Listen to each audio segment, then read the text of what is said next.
Students, আমরা দশম শ্রেণীর ভূগোল ও পরিবেশ আজকে পার্ট 3 করব। বহির্জাত প্রক্রিয়া তাদের দ্বারা সৃষ্ট ভূমিরূপ। এই দুটো আগের দুটো পার্ট করেছি। আজকে পরিচ্ছদ 3 দেখো, বায়ুর কাজ দ্বারা সৃষ্ট ভূমিরূপ। দেখো, পৃথিবীর মরু ও উপকূল অঞ্চলে বায়ুর কাজের প্রাধান্যের কারণ একটু আউটলাইন প্রথমে শোনো। বাদাহী এক হচ্ছে বাধাহীন বায়ু প্রবাহ, হ্যাঁ, উষ্ণ ও শুষ্ক বায়ুর উপস্থিতি, ঝোড়ো বাতাসের প্রাধান্য, 4 হচ্ছে উদ্ভিদ শূন্যতা, শুষ্ক রুক্ষ জমি ও জলাভাব।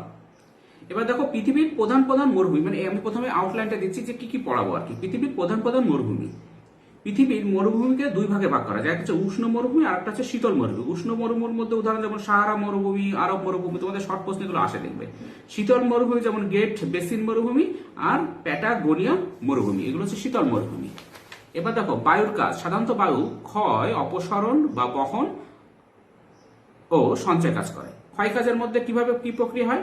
ক্ষয় কাজ হয় অবঘর্ষ প্রক্রিয়া, অবনবন বা অপসারণ প্রক্রিয়া, আর হচ্ছে ঘর্ষণ প্রক্রিয়া। আর অপসারণ বা বহন কিভাবে হয়? ভাসমান প্রক্রিয়া, লম্ফদান প্রক্রিয়া, আর গড়ানো বা গড়ানি প্রক্রিয়া। আর সঞ্চয় কাজ কিভাবে হয়? অধপথ, এটা ক্রিয়া একটা উপলেপন প্রক্রিয়া, আর অধিগ্রহণ প্রক্রিয়া। এবার বায়ুর ক্ষয়জাত ভূমিরূপ কিভাবে হয়? অপসারণ গর্ত, গৌর, জিউগেন, ইয়ারদং, ইনসেলবার্স। এইগুলোর দেখবে ছোট ছোট প্রশ্ন আসবে। ইনসেলবার্স কি, ইয়ারদং কি, জিউগেন কি, গৌর কি, ঠিক আছে। বায়ুর সঞ্চয়জাত ভূমিরূপ, হ্যাঁ, যেমন বায়ুর সঞ্চয় কার্যের ফলে ভূমিরূপগুলো হলো, এক হচ্ছে বালিয়াড়ি ও অনুরূপ সঞ্চয়জাত ভূমিরূপ এবং লোয়েস। তোমাদের প্রশ্ন আছে লোয়েস কি। এবার বালিয়াড়ি দেখো, বায়ু প্রবাহের দিক অনুযায়ী বালিয়াড়ির প্রধানত বালিয়াড়ি দু প্রকার, এক হচ্ছে তির্যক বালিয়াড়ি আর হচ্ছে অনুদৈর্ঘ্য বা রৈখিক বালিয়াড়ি বা সিফ বালিয়াড়ি। এবার দেখো, বায়ু ও জলধারার মিলিত কার্যের ফলে সৃষ্ট ভূমিরূপ। একটা প্রশ্ন আসে তোমাদের, বায়ু ও জলধারার মিলিত কার্যের ফলে সৃষ্ট ভূমিরূপ গুলো বর্ণনা করো। তাহলে তোমরা কি কি বর্ণনা করবে? দেখো, একটা হচ্ছে ওয়াদি, 2 পেডিমেন্ট, 3 বাজাদা, 4 হচ্ছে বলসন ও প্লায়া। এইগুলো বর্ণনা করলেই হয়ে যাবে। এবার দেখো, মরু অঞ্চলের প্রসারণ ও প্রতিরোধের উপায়। আর একটা প্রশ্ন আসে, মরু অঞ্চলের প্রসারণ ও প্রতিরোধের উপায় কি? এক হচ্ছে মরুভূমির প্রসারের কারণ। প্রথমে প্রসারের কারণটা শোনো। জলবায়ুগত পরিবর্তন, লবণাক্তকরণ, লজধারা এবং বায়ুর ক্ষয়, অবৈজ্ঞানিক কৃষি ও ভুল জলসেচ ব্যবস্থা এটা, আর অতিরিক্ত পশুচারণ, অত্যাধিক বৃক্ষছেদন। আর প্রতিরোধের উপায় কি? পরিবেশে মানিয়ে নেওয়ার মতো গাছ লাগাতে হবে, শেল্টার বেল তৈরি করতে হবে, গাছ কাটা বন্ধ করতে হবে, নির্দিষ্ট জমিতে পশুচারণ করতে হবে, চরুচ অনুযায়ী জমির ব্যবহার করতে হবে, মাটির আর্দ্রতা বজায় রাখার ব্যবস্থা করতে হবে, গর্ত, চেকড্যাম ইত্যাদি তৈরি করতে হবে। আর ভৌমজলের পরিমিত উত্তোলন ও ব্যবহার করতে হবে। সর্বোপরি মানুষের সচেতনতা বৃদ্ধি করতে হবে। এই চ্যাপ্টার থেকে কি কি কোশ্চেন আছে শোনো। কোশ্চেনগুলো একটা হচ্ছে, শুষ্ক মরু অঞ্চলে বায়ুর ক্ষয় কার্যের ফলে সৃষ্ট ভূমিরূপগুলি আলোচনা করো। এই একটা প্রশ্ন খুব তোমাদের ইম্পর্টেন্ট। আর একটা হচ্ছে ইনসেলবার্স কি আর গৌর কি। এটা শর্ট প্রশ্ন আসবে, ইনসেলবার্স কি আর গৌর কি। এবার এই চ্যাপ্টারটা পড়ানো যায়। দেখো, পৃথিবীর মরু ও উপকূল অঞ্চলে বায়ুর কাজের প্রাধান্যের কারণ, এক হচ্ছে বাধাহীন বায়ু প্রবাহ। উন্মুক্ত সমুদ্র উপকূলে ও মরুভূমিতে বায়ু অবাধে তার বাহিত পদার্থকে অনেক দূরে টেনে নিয়ে যায়। 2 হচ্ছে উষ্ণ শুষ্ক বায়ুর উপস্থিতি। মরু অঞ্চলে বায়ুর আর্দ্রতা কম থাকার ফলে সেটি অত্যন্ত উষ্ণ হয়ে ওঠে। এতে উপরের স্তরের বালি রাশি শুষ্ক হালকা হয়ে বহুদূরে উড়ে যায়। যখন শুষ্ক তখন একটু সামান্য বায়ুতে চলে যায়, আর ফাঁকা জায়গায় বায়ুটা বেশি হয়। 3 হচ্ছে ঝোড়ো বাতাসের প্রাধান্য। ঝোড়ো বাতাসের জোর বেশি। ঝোড়ো কথাটা বুঝতে পারছি, ঝোড়ো বাতাসের জোর বেশি। এতে বাতাসে বাহিত জলকণার আঘাতে যেমন শিলার ক্ষয় হয়, তেমনি ক্ষয়িত পদার্থ বহুদূরে উড়ে ভূমিরূপ গঠন করে। 4 হচ্ছে উদ্ভিদ শূন্যতা। বালুকণাকে মাটিতে আটকে রাখতে পর্যাপ্ত সংখ্যক উদ্ভিদের অভাব থাকায় মরু অঞ্চলে বায়ু খুব সহজে ও দ্রুত কাজ করে। 5 হচ্ছে শুষ্ক রুক্ষ জমি ও জলাভাব। শুষ্ক উষ্ণ আবহাওয়ার জন্য ওপরের মাটির স্তর শুষ্ক রুক্ষ থাকায় মাটি ভঙ্গুর ও আলগা হয় এবং প্রবল বাতাসের আঘাতে তা গুঁড়ো হতে থাকে। পৃথিবীর প্রধান প্রধান মরুভূমি দেখো, পৃথিবীতে মরুভূমিগুলোকে 2 ভাগে ভাগ করা যায়, যেমন উষ্ণ মরুভূমি, সাহারা মরুভূমি, আরব মরুভূমি, আটাকামা মরুভূমি, কালাহারি মরুভূমি, অস্ট্রেলিয়া মরুভূমি, সোনেরান মরুভূমি, থর মরুভূমি। আর শীতল মরুভূমির মধ্যে গোবি ও তাকলা মাকান মরুভূমি, প্যাটাগোনিয়া মরুভূমি, গ্রেট বেসিন মরুভূমি। এবার দেখো, বালুকণা সৃষ্টির কারণ কি। মরু অঞ্চলে শীত, গ্রীষ্ম এবং দিন ও রাতের উষ্ণতার চরম পার্থক্য। দেখো, শীত আর গ্রীষ্ম দুটোই মারাত্মক এবং দিন ও রাতের উষ্ণতারও কিন্তু ব্যাপক পার্থক্য থাকে। দিনে প্রচন্ড গরম তো, আবার রাতে আবার খুব ঠান্ডা। বৃষ্টিপাতের একান্ত অভাব এবং বাষ্পীভবনের মাত্রা বেশি হয়। বিভিন্ন খনিজ পদার্থের গঠিত শিলার সংকোচন ও প্রসারণ মাত্রাও বিভিন্ন। এবার এই জন্য একবার তাপ থাকছে, একবার তাপ থাকছে না, তাহলে কি সংকোচনের মাত্রা, প্রসারণের মাত্রা বেড়ে যায়। ফলে যান্ত্রিক আবহবিকারের দ্বারা শিলাখণ্ড বিভিন্ন মাত্রায় সংকোচন ও প্রসারণের ফলে চূর্ণ বিচূর্ণ হয়ে বালুকণায় পরিণত হয়। প্রবল বাতাসে বাহিত বড় দানার বালির আঘাতে শিলাগাত্র ক্রমশ আলগা হয়ে বালুকণায় পরিণত হয়। উপকূল অঞ্চলে সমুদ্র তরঙ্গ বিভিন্ন ক্ষয় প্রক্রিয়ায় তটভূমির শিলাসমূহকে ক্রমশ চূর্ণ বিচূর্ণ করে, অবশেষে বালিতে পরিণত করে। বালুকণাগুলির ব্যাস 0.05 মিলিমিটার থেকে 2.00 মিলিমিটার পর্যন্ত হয়। বালুকণার মূল উপাদান হলো কোয়ার্টজ খনিজ। ছোট প্রশ্ন আছে, বালুকণার মূল উপাদান কি? কোয়ার্টজ খনিজ। ঠিক আছে, মূল উপাদান কোয়ার্টজ খনিজ। এবার দেখো, একটু জেনে রাখো, বালুকাময় মরুভূমিকে সাহারায় আর্ক ও তুরস্ককে কুম বলে। কারণ আবার শোনো, বালুকাময় মরুভূমিকে সাহারায় আর্ক ও তুরস্কে কুম বলে। আর শিলাময় মরুভূমিকে সাহারায় হামাদা। দেখো বলো, শিলাময় যে মরুভূমি, তাকে মরুভূমিকে সাহারায় কি বলে? হামাদা। আর আলজেরিয়ায় রেগ, মিশর ও লিবিয়ায় সেরাব বলে। আবার শোনো, বালুকাময় মরুভূমিকে সাহারায় আর্ক ও তুরস্কে কুম বলে। শিলাময় মরুভূমিকে সাহারায় হামাদা, আলজেরিয়ায় রেগ, মিশর ও লিবিয়ায় সেরাব বলে। এগুলো ছোট ছোট প্রশ্নে আসে আর কি। বায়ুর কাজ। বায়ু সাধারণত ক্ষয়, অপসারণ ও বহন ও সঞ্চয় কাজ করে। এবার বায়ুর ক্ষয় কাজ। বায়ুর ক্ষয় কাজ নির্ভর করে প্রধানত বায়ুর গতিবেগ এবং বালিকণার আকৃতি ও পরিমাণের উপর। বায়ু প্রধানত তিন ভাবে ক্ষয় করে। এক হচ্ছে অপঘর্ষ প্রক্রিয়া। অপঘর্ষ প্রক্রিয়াটা কি? মরু অঞ্চলে বায়ুর সঙ্গে বাহিত ছোট বড় পাথরখণ্ড, বালিকণা এবং শক্ত কোয়ার্টজ কণা ভূপৃষ্ঠ সংলগ্ন শিলাস্তরের ঘর্ষণে কোথাও আঁচড় কাটার মতো, আবার কোথাও মৌচাকের মতো অসংখ্য ছোট ছোট ছিদ্র সৃষ্টি হয়। এই প্রক্রিয়াকে অবঘর্ষ বলে। তোমাদের ছোট প্রশ্ন আসে, অবঘর্ষ কাকে বলে? এবার দেখো, অবনবন বা অপসারণ প্রক্রিয়া। প্রবল বায়ুপ্রবাহ মরুভূমির বালিকে এক জায়গা থেকে আর এক জায়গায় উড়িয়ে নিয়ে যায়, এর নাম অপসারণ। অপসারণ কথাটাতে বুঝতে পারছি, এক জায়গাতে আরেক জায়গায় অপসারণ মানে সরিয়ে নিয়ে যাওয়া। এর ফলে মরু অঞ্চলে অপসারণ গর্তের সৃষ্টি হয়। ঘর্ষণ প্রক্রিয়া। প্রবল বেগে প্রবাহিত বায়ুর সঙ্গে পাথর খণ্ড থাকে, সেগুলি পরস্পর ঠোকাঠুকি ও ঘর্ষণে চূর্ণ বিচূর্ণ হয়ে অবশেষে বালিতে পরিণত হয়। একে বলে ঘর্ষণ ক্ষয়। ঘর্ষণের মাধ্যমে ক্ষয়, অর্থাৎ ঘর্ষণ ক্ষয়। এবার দেখো, বহন কাজ। বায়ুর বহন কাজ। বায়ু প্রবাহের বহন কাজ নির্ভর করে প্রধানত বায়ু প্রবাহের গতি, বায়ুবাহিত পদার্থের আয়তন ও ভার এবং উদ্ভিদের অবস্থান ও বিস্তৃতির উপর। বায়ু তিনটি পদ্ধতিতে বহন কাজ করে। এক হচ্ছে ভাসমান প্রক্রিয়া। সূক্ষ্ম বালিকণা ভূপৃষ্ঠ থেকে যথেষ্ট উচ্চতায় বাতাসে ভাসতে ভাসতে পরিবাহিত হয়। দুই হচ্ছে লম্ফদান প্রক্রিয়া। বাতাস প্রবল বেগে প্রবাহিত হলে মাঝারি আকৃতির পাথরগুলি ভূমিতে ঠোক্কর লেগে লাফাতে লাফাতে এগিয়ে যায়। তিন হচ্ছে গড়ানে প্রক্রিয়া। গড়ানে প্রক্রিয়া কি জিনিস? অপেক্ষাকৃত বড় পাথরগুলি ভূমির উপর গড়িয়ে গড়িয়ে অগ্রসর হয়, এই জন্য গড়ানো। আর হচ্ছে বায়ুর সঞ্চয় কাজ। বায়ুর গতিবেগ কমে গেলে বা উচ্চভূমি দ্বারা বাধা পেলে বায়ুবাহিত পদার্থগুলি সঞ্চিত হয়, একে অবক্ষেপণ বা সঞ্চয় কাজ বলে। এই কাজের ফলে বালিয়াড়ি এবং লোয়েস ভূমিরূপ সৃষ্টি হয়। তিনটি পদ্ধতিতে বায়ু সঞ্চয় কাজ করে। এক হচ্ছে অধোপাত প্রক্রিয়া, দুই হচ্ছে উপলেপন প্রক্রিয়া, তিন হচ্ছে অধিগ্রহণ প্রক্রিয়া। অধোপাত প্রক্রিয়া কি জিনিস? ধীর গতিসম্পন্ন বায়ু প্রবাহ দ্বারা বহুদিন ধরে ধীরে ধীরে সঞ্চয় কাজ চলে, সেই প্রক্রিয়াকে অধোপাত বলে। উপলেপন প্রক্রিয়া। প্রবল বায়ু প্রবাহ দ্বারা গড়িয়ে গড়িয়ে পদার্থের সঞ্চয়কে উপলেপন প্রক্রিয়া বলে। আর অধিগ্রহণ প্রক্রিয়া, উঁচু নিচু ভূপৃষ্ঠে বায়ুবাহিত পদার্থসমূহ আটকে গিয়ে সঞ্চিত হওয়ার প্রক্রিয়াকে অধিগ্রহণ বলে। এবার দেখো, বায়ুর ক্ষয়জাত ভূমিরূপ। একটা হচ্ছে অপসারণ গর্ত। মরু অঞ্চলের বালুকারাশি বৃষ্টি ও উদ্ভিদের অভাবে শুষ্ক শিথিল অবস্থায় থাকে বলে তীব্র বাতাসের আঘাতে কখনো কখনো বিশাল এলাকা জুড়ে বালি, পলি অপসারিত হয়ে ছোট বড় গর্তের সৃষ্টি হয়। একে অপসারণ গর্ত বা ব্লো আউট বলা হয়। তোমাদের প্রশ্ন আসতে পারে, ব্লো আউট কি? অপসারণ গর্ত বা ব্লো আউট। কখনো কখনো এসব গর্তের গভীরতা বর্ষজীবী মরু উদ্ভিদের শিকড়ের গভীরতার সমান হয়। মিশরের কাতারা পৃথিবীর বৃহত্তম অপসারণ গর্ত। তাহলে পৃথিবীর বৃহত্তম অপসারণ গর্ত কি? মিশরের কাতারা। মিশরের কাতারা পৃথিবীর বৃহত্তম অপসারণ গর্ত। এই অপসারণ গর্তকে মঙ্গোলিয়াতে পাংকিয়াং হলো। আবার শোনো, মঙ্গোলিয়াতে কি বলে? প্যাংকিয়াং হলো এবং ভারতের থর মরুভূমিতে ধান্দ বলে। তাহলে ধান কি জিনিস? তোমাদের ছোট প্রশ্ন আছে, ধান কি? ধান হচ্ছে আসলে এই অপসারণ গর্ত। ভারতে থর মরুভূমিতে ধান করে। ধানগুলি সাময়িকভাবে হ্রদে পরিণত হয়। ধানগুলি কি হয়? সাময়িকভাবে হ্রদে পরিণত হয়। এবার দেখো গৌড়। মরু অঞ্চলে কোমল শিলার উপর কঠিন শিলা অবস্থান করলে বিভিন্ন ঋতুতে প্রবাহিত ভিন্নমুখী বায়ুবাহিত নুড়ি ও বালির আঘাতে অবঘর্ষ প্রক্রিয়ায় নিচের কোমল শিলা দ্রুত ক্ষয়প্রাপ্ত হয়, কিন্তু ওপরের শিলা তেমন ক্ষয়প্রাপ্ত হয় না।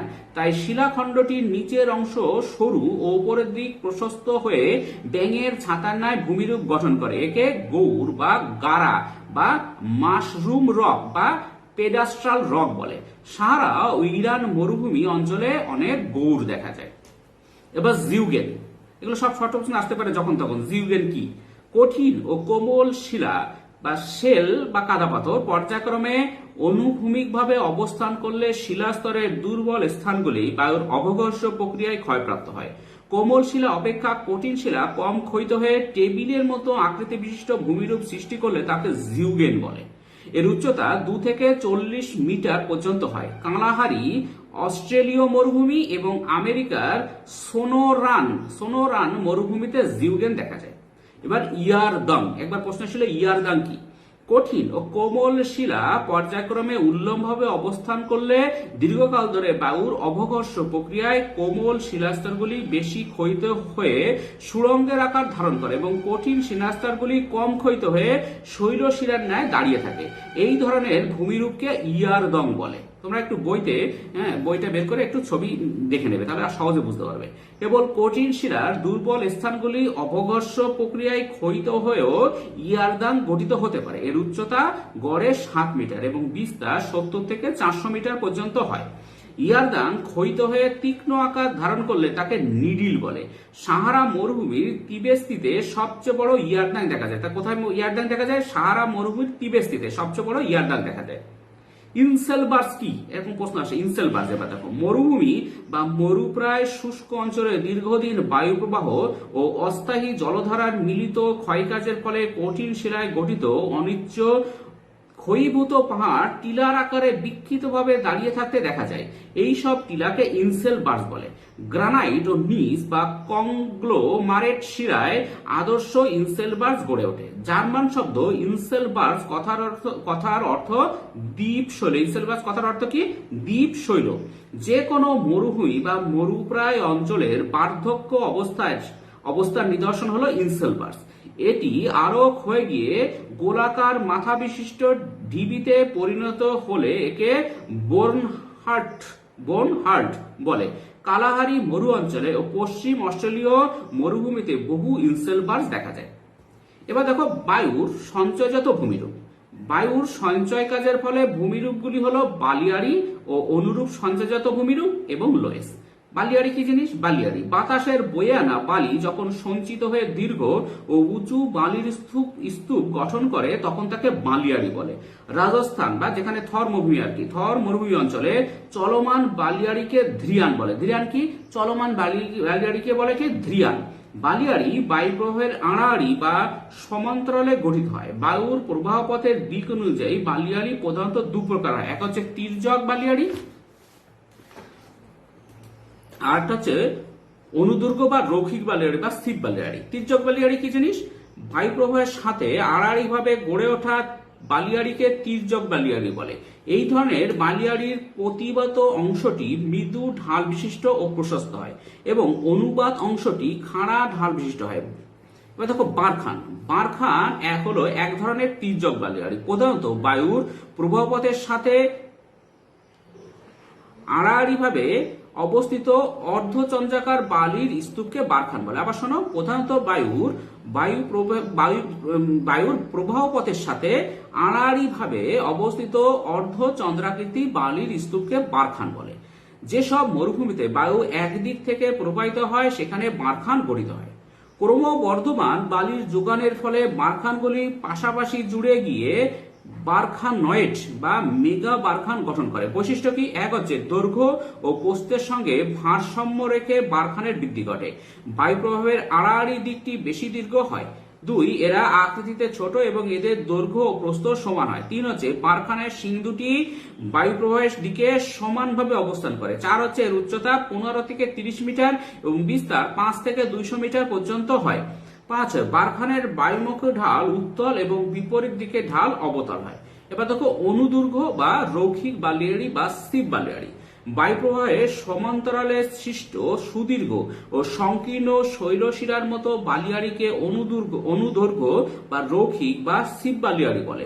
বছরের বেশিরভাগ সময়ে নিয়মিত বায়ু প্রবাহ থাকলে এই বালিয়াড়ির সৃষ্টি হয়। ঋতুভেদে দুদিক থেকে বায়ু প্রবাহিত হলে এগুলি সোজা না হয়ে তলোয়ারের মতো দেখতে হয় বলে একে সিপ বালিয়াড়ি বলে। কেন একে সিপ বালিয়াড়ি বলে? তলোয়ারের মধ্যে দেখতে হয়। দেখো আরবি শব্দ সিফ এর অর্থ তরবারি। আরবি শব্দ সিফ এর অর্থ কি? তরবারি। বিজ্ঞানী বাগনন্ডের মতে বারখান থেকে সিপ বালিয়াড়ির সৃষ্টি হয়। নিয়মিত বায়ু প্রবাহের দিক পরিবর্তনের ফলে বারখানের একটি শিং অংশে ক্রমাগত বালির সঞ্চয় ঘটতে থাকে এবং শিং প্রসারিত হয়ে সিপ বালিয়াড়ির আকার ধারণ করে। বৈশিষ্ট্য কি? 1 এগুলি সমান্তরাল ও সুদীর্ঘ হয়। 2 প্রস্থ মোটামুটি উচ্চতার 6 গুণ হয়। 3 সমান্তরাল রৈখিক বালির পাহাড়গুলি বালিহীন করিডোর বা হামাদা দ্বারা পৃথক থাকে। এই করিডোরগুলি সাহারায় গাসি ও গৌড নামে পরিচিত। 4 হচ্ছে বালিয়াড়ির শীর্ষদেশ তীক্ষ্ণ করাতের মতো হয়। 5 মরুভূমির মাঝে প্রবল বেগ সম্পন্ন বায়ুর স্থানে সিপ বালিয়াড়ি গড়ে ওঠে। সব মরুভূমিতে সিপ বালিয়াড়ি দেখা যায়। এবার দেখো লোয়েস। বায়ু দ্বারা পরিবাহিত কোয়ার্টজ, ফেলসপার, অভ্র, ক্যালসাইট, ডলোমাইট ও অন্যান্য খনিজের সমন্বয়ে গঠিত হলুদ বা ধূসর হলুদ রঙের আলগা সূক্ষ্ম বালুকণার সঞ্চয়কে লোয়েস বলে। বায়ু প্রবাহের মাধ্যমে সূক্ষ্ম বালু ও পলিকণা বহুদূরে প্রবাহিত সঞ্চিত হয়ে যে ভূমিরূপ গঠন করে তাকে লোয়েস ভূমি বলে। মধ্য এশিয়ার গোবি মরুভূমি থেকে বহু বছর ধরে বায়ু লোয়েস বহন করে চীনের হুয়াংহো নদী অববাহিকায় লোয়েস সমভূমি গঠন করেছে। এবার দেখো একটু জেনে রাখো, ফ্রান্স, বেলজিয়াম ও জার্মানিতে লোয়েসকে লিমন বলে। কি বলে? ফ্রান্স, বেলজিয়াম ও জার্মানিতে লোয়েসকে লিমন বলে। মার্কিন যুক্তরাষ্ট্রে লোয়েসকে আডব বলে। কি বলে? আডব। এবার দেখো বায়ু ও জলধারার মিলিত কার্যের ফলে সৃষ্ট ভূমিরূপ। এক হচ্ছে ওয়াদি। ওয়াদি কি জিনিস? ওয়াদি একটি আরবি শব্দ যার অর্থ শুষ্ক উপত্যকা। মরুভূমির শুষ্ক নদী খাতকে ওয়াদি বলে। মরুভূমিতে কখনো প্রবল ধারায় বৃষ্টিপাত হলে সাময়িকভাবে এই নদী খাতগুলি জলপূর্ণ হয়ে ওঠে। বৃষ্টিপাত ব্যতীত এইসব শুষ্ক নদী খাতগুলি নুড়ি, বালি, পলিতে পূর্ণ থাকে। থর মরুভূমিতে ওয়াদিকে নালা বলে। কি বলে? নালা। 2 হচ্ছে পেডিমেন্ট। পেডি কথার অর্থ পাদদেশ এবং মন কথার অর্থ পর্বত। মরু অঞ্চলে উচ্চভূমির পাদদেশের চওড়া, বিস্তীর্ণ, ঢালু ও শিলাময় এলাকাকে পেডিমেন্ট বলে। আবহাওয়া বিকার, বায়ু ও জলধারার মিলিত ক্ষয়কার্যের ফলে পর্বতের পাদদেশীয় অংশে মৃদু ঢালযুক্ত পেডিমেন্ট সৃষ্টি হয়। একাধিক পেডিমেন্ট পরপর যুক্ত হয়ে পেডি প্লেন সৃষ্টি করে। এবার বাজাদা। বাজাদা অর্থ হলো পর্বতের পাদদেশীয় পলল সমভূমি। পেডিমেন্টের সামনে মৃদু ঢালে জলধারার সঞ্চয় কাজের ফলে যে সমতল ভূভাগ গড়ে ওঠে তাকে বাজাদা বা বাহাদা বলে। বাজাদার উপরের অংশে স্থূল দানা ও নিচের অংশে সূক্ষ্ম দানার সঞ্চয় দেখা যায়। অনেকগুলি পলল শঙ্কু পাশাপাশি যুক্ত হয়েও বাজাদার সৃষ্টি হয়। ভূমিঢাল সামান্য উত্তল হয়। এবার দেখো বোলসন ও প্লায়া। চারদিকে পর্বত বেষ্টিত অবনমিত অংশকে বোলসন বলে। চারদিকের পর্বত বেষ্টিত অঞ্চল থেকে জলধারা বোলসনের কেন্দ্রস্থলে সঞ্চিত হয়ে যে অস্থায়ী লবণাক্ত হ্রদের সৃষ্টি করে তাকে প্লায়া বলে।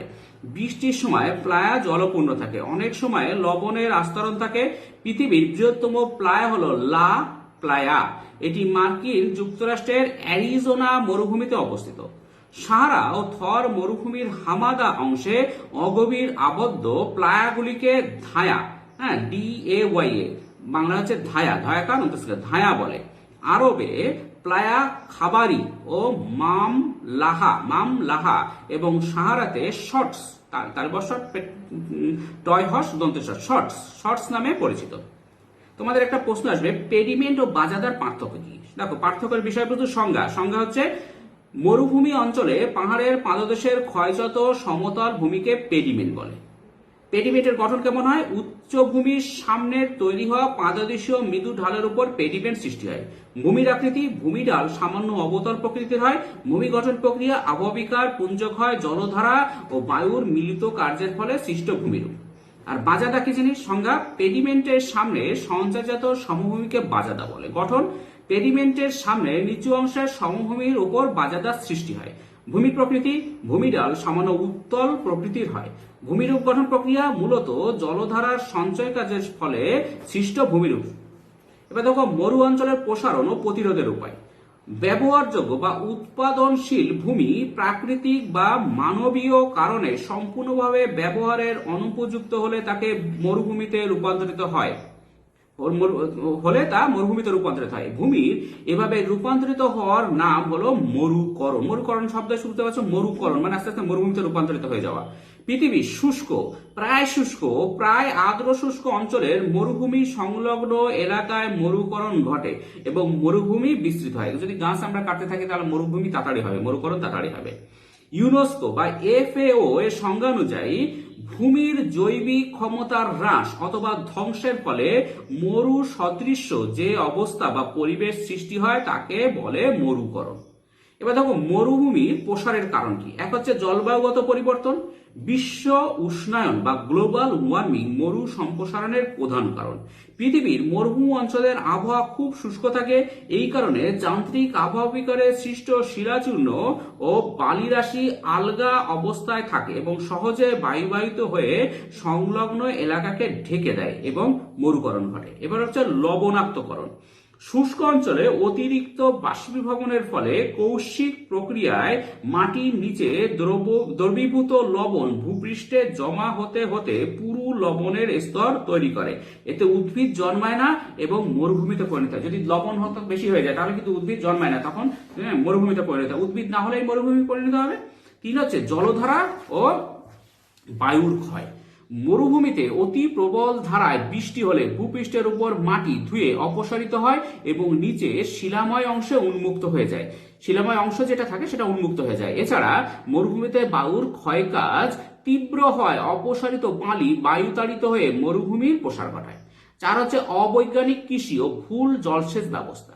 শুষ্ক মাটিতে যেসব ফসল ভালো জন্মায়, যেমন মিলেট জাতীয় শস্য, সেই সব ফসলের পরিবর্তে অন্য ফসল চাষ করায় জল সেচের জন্য অতিরিক্ত ভৌম জল উত্তোলিত হয়। ভৌম জল বুঝতে মাটির নিচে যে জল আর কি।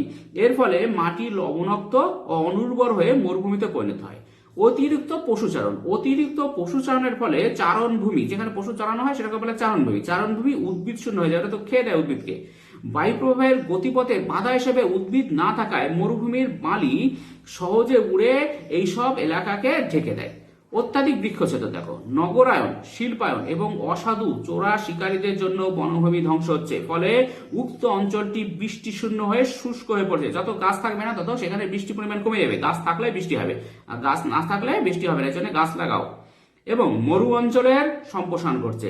এছাড়াও মরুপ্রান্ত ও মরুপ্রায় অঞ্চলে দীর্ঘদিন ধরে খরা হলে তা মরুগ্রাসের কবলে পড়ে। খরা একটা মারাত্মক শব্দ। যদি দীর্ঘদিন বৃষ্টি না হয় তখনও কিন্তু মরুভূমি। দীর্ঘদিন বৃষ্টি না হলেই সেখানে মরুভূমিতে পরিণত হয়, কারণ গাছপালা হবে না।